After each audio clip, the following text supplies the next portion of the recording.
Hey guys, on today's video, we're gonna do a manual for your iPad Air.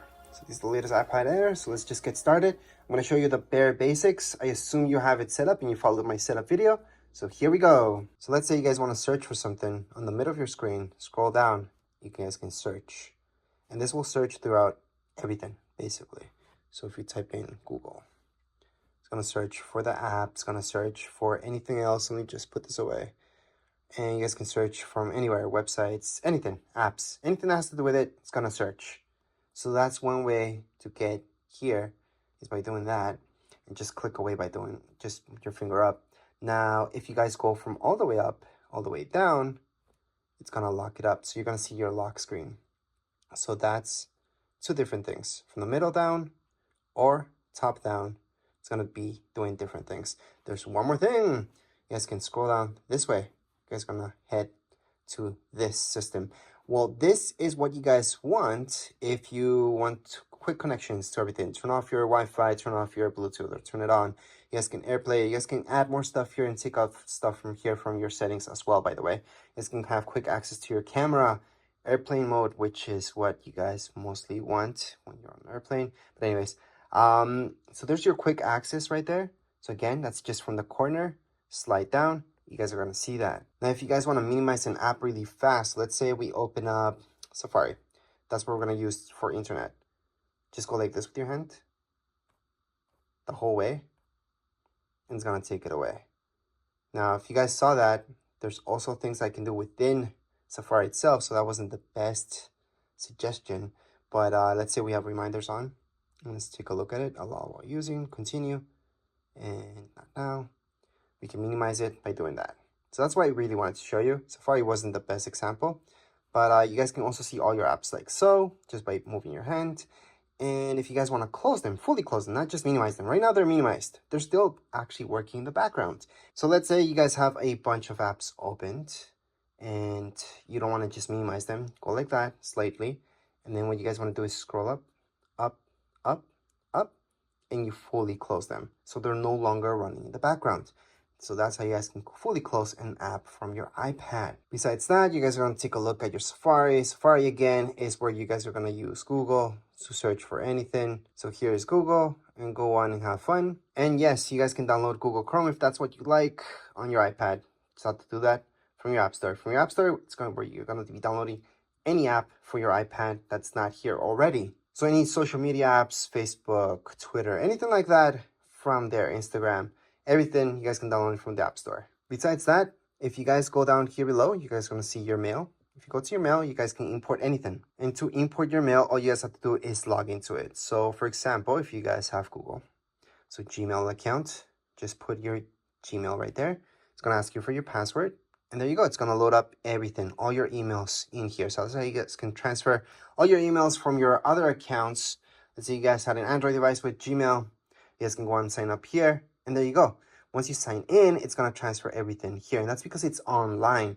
It's not something that's actually stuck in your Android or your other iPhone or whichever other device, computer you guys have. It's online. So that's how you guys can transfer any emails to your iPad. Other than that, we have our camera on top of here. It's pretty basic. If you open it up, we can just touch on allow and take any pictures. Just tap here in the middle. And there you go. That's the real basics. Video, you guys can change it to video on the left hand side. Video, start video, stop video. Remember to just tap once. I've seen a lot of people when they're in picture mode, hold on to this, hold on to it. It's going to take a ton of pictures, which can be fun. But what you really mean to do is take one picture. Now, other than that, the pictures that you're taking on the top of here, you guys are going to notice it's live mode or live mode off. Live mode means that it's almost like a video that it creates for you when it's live. So it's really nice to have live on, but some of you might want that off. Because again, it is taking a little bit more memory if you have live on, but live off will just take a normal picture. Whereas with live, it's almost like a video and a picture at the same time. From here, you guys can set up your timer as well for 3 seconds, 10 seconds. Your flash, you can turn it on and off or have it automatic. You guys can flip. So you guys can view your front camera as well from here. So that's going to be down here below. So if you guys tap here, you can choose your front camera. So right now it's using my front camera instead of my back camera. It's going to be using my back camera and my front camera so I can view myself in it. So you guys can see my hand there, and that's because it's right in front of my camera. And you guys can actually do that from within FaceTime or from within other apps as well. You guys will see this, so you guys can flip between the two cameras. So those are the basics when it comes down to your camera on your iPad. I know a lot of people use their iPad to take pictures. I personally don't like using my iPad to take pictures. It's just too big, even the smaller sized iPads. And especially with bigger sized iPads, it's really uncomfortable. From there, we got Apple TV. That's a hub. This is a hub where you guys can see a bunch of channels, not just Apple TV. Apple TV Plus is a channel, and you guys can subscribe to that. You guys can accept the free trial as well if you get this is brand new. And there's a bunch of stuff in here that comes included within this channel. However, if you guys want to search up, let's say, Netflix and all that stuff, you guys could look up that stuff from here as well, because this is just a hub. Now again, I'm talking about the hub, the Apple TV app itself. Apple TV Plus is a channel, so it's very good to know that difference. Anyways, just get out of there. For news, it's pretty self-explanatory. You guys are going to see magazine subscriptions that you guys can do here. There's a bunch of free stuff as well. You guys can look up news. So it's kind of nice to do this. There's a bunch of stuff that's free plus paid. So it's a nice app that's available at the moment. For books, you're going to go into books. And then from here, a bunch of books are free. And there's a bunch of ones that you guys can download also paid. Now, as for maps, these are the maps you guys get. However, keep in mind that you guys can download Google Maps here as well. So you don't have to use the maps that's provided by Apple.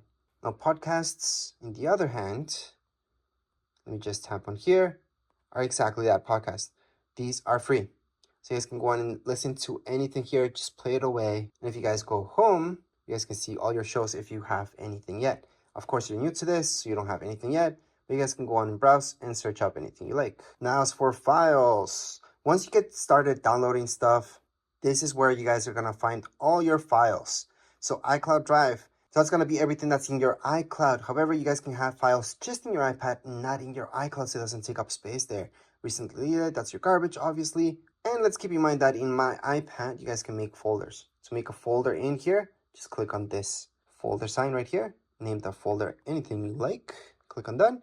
That's your folder. You guys want to get rid of that folder, hold on to it. From here, you guys are going to see these options. Delete folder. That's how you guys can delete any folders from your iPad. There's also ways to view your folders here. So let me just create a few folders. Just one, actually. And then I can view it as a list. I can also change this to view as a column.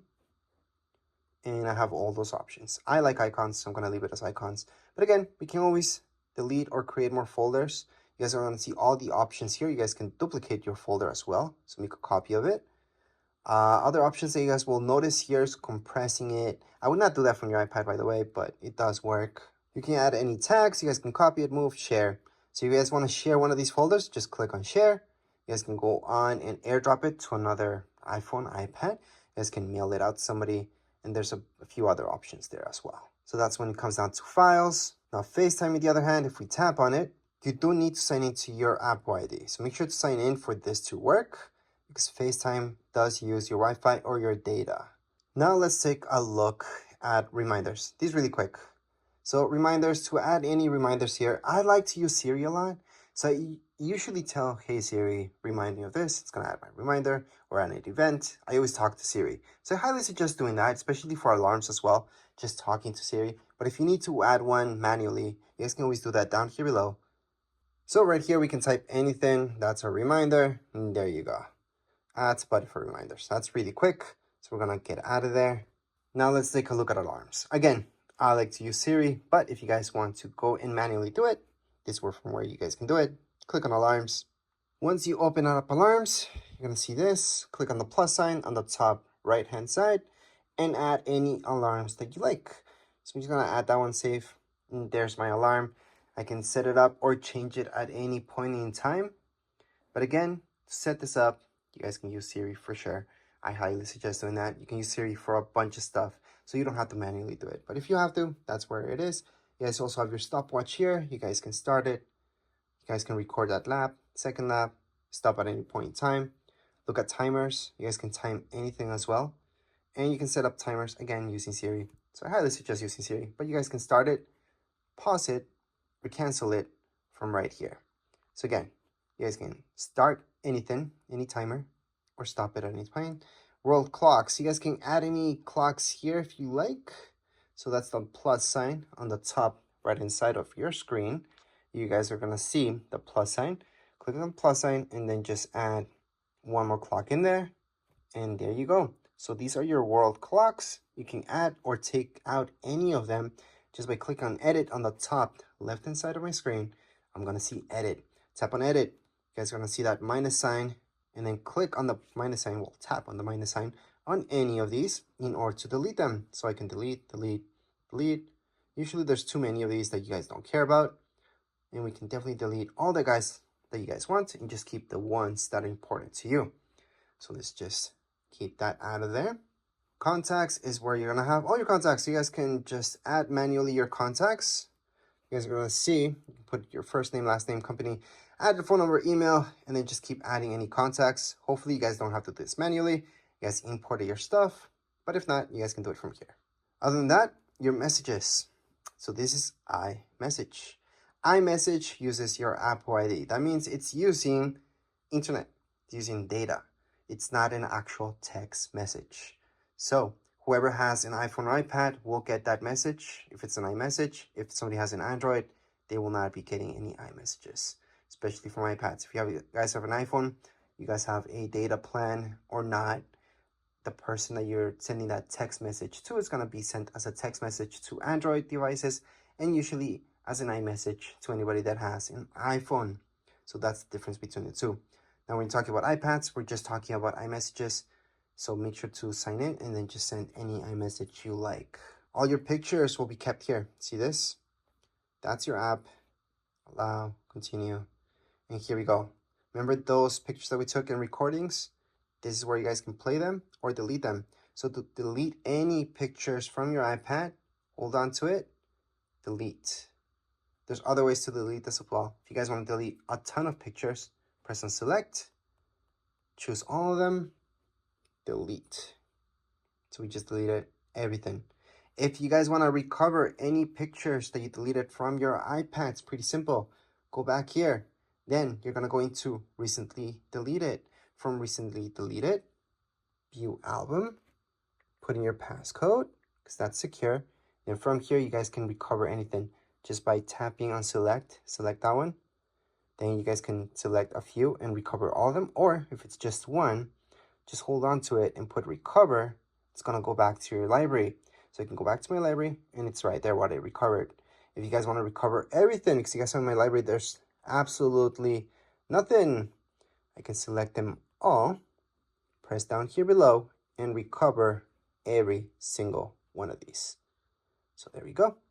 Go back to library, and they're there. Now let's say you guys don't want to recover, you guys want to go on and fully delete these guys. We're gonna delete them again.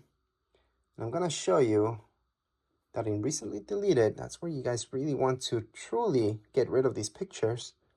Don't want any evidence left. You guys are gonna go into select them all, go down here below and delete. Or you guys can always go on the top right hand side. So let me just focus in that better. Or you guys can just go into select and just select two of them if you guys want to just delete two of them forever. So delete from this iPad. So down here below on the bottom right hand side, you guys can see delete this from this iPad, and it's been deleted. So again, to fully delete any pictures, you guys do have to delete it from your trash bin. That way it's completely gone from your iPad. So it's not going to be here and it's not going to be under recently deleted because there's nothing left. So let's just get out of here. Other than that, I'm going to show you Find My. Find My, it's really cool. You have to sign in. So remember to sign in, and you always want your app to know where you're at so you can track where you are at. Well, not you, but the iPad itself. So if it ever gets lost, stolen, you guys can track it down. You guys can lock it, blacklist it by turning this on. So make sure to turn it on. Now, if we take a look at your iTunes store, this is where all the good stuff happens. So you guys are going to buy any music or listen to any music. There you go. Same goes with movies. All right. And you guys can go to TV shows as well. So this will give you the option to go to store. It's going to direct you here so you guys can buy this. But it's very important to go here, and that's because it's going to give you this option for purchases where you guys can look at all your purchases. Again, you have to be signed in. Besides that, you guys have your notes. This is something that I use a lot. So you guys can add any notes just by go ahead, tap away, start typing. Or if you guys want to draw within here, you guys can also draw. You have an Apple Pencil. You guys can draw with that Apple Pencil as well. But you don't need an Apple Pencil. You guys can just draw yourselves. And then when you're done, just click away. You guys want to add another note here. It's pretty easy. Just go on the top right hand corner. You will notice this. It's the farthest away option. And then you just add another note. I'm going to add another note again on the top right hand side, another note. And those are my 3 notes that I created right now. If you guys want to delete any of your notes, just slide. You guys are going to see this, tap on it, delete. So again, to delete this, all I'm doing is sliding. I'm tapping right here on this icon, the garbage icon. It's going to delete that. Same thing goes with this and delete it. So that's how you guys can add any notes and delete them. There's other options here as well. I'm just a little bit more into it. Just play with it. You guys are just going to notice what you guys can do. And lastly, we should take a look at your calendar. This is different than reminders. This is where you guys can go on and put in any major alarms that are going to repeat themselves throughout your calendar year, such as birthdays and all that stuff. To add anything like that, see this plus sign? That's where you're going to go. Type in birthday, for example. Then if it's a birthday or anything like that, you guys most likely will choose all day. And most likely you want an alert 1 day before. You can add a second alert 2 days before, 1 week before, or on the event, depends. Add it, and it's being added. So that's how you guys can add any events to your calendars. You guys can also take these away just by holding onto it, delete, and it's been deleted from your calendar. So that's how you guys can delete or add anything to your calendar. And last but not least, to search for any apps, besides going all the way here and just looking at them, you guys can tap here and search for a specific app, such as books. So there you go, there's books, gonna find that. So that's for specifically for apps. And if you guys want to add any widgets to your screen, you guys can always just hold on. You guys are gonna see the plus sign on the top left hand side and add any widget you like. I'm just gonna do batteries for now. And there's my widget for batteries. That's if you guys want to bring back any widgets into your home screen. Or you guys can move this as well. So edit home, and then just move this to your secondary screen. Doesn't have to be in your home screen. It can be here. So there you go. That's the difference. So you guys can have your widgets there as well. Obviously, you guys can delete this on any point in time just by holding on, minus sign, remove, done, or just click away. And you're done. But anyways, this was a quick manual for your iPad. Doesn't really matter which iPad you guys have. This will apply for all of them. If you guys have any questions, comments, you guys can write down here in the comments area. Don't forget to subscribe and like. Thank you.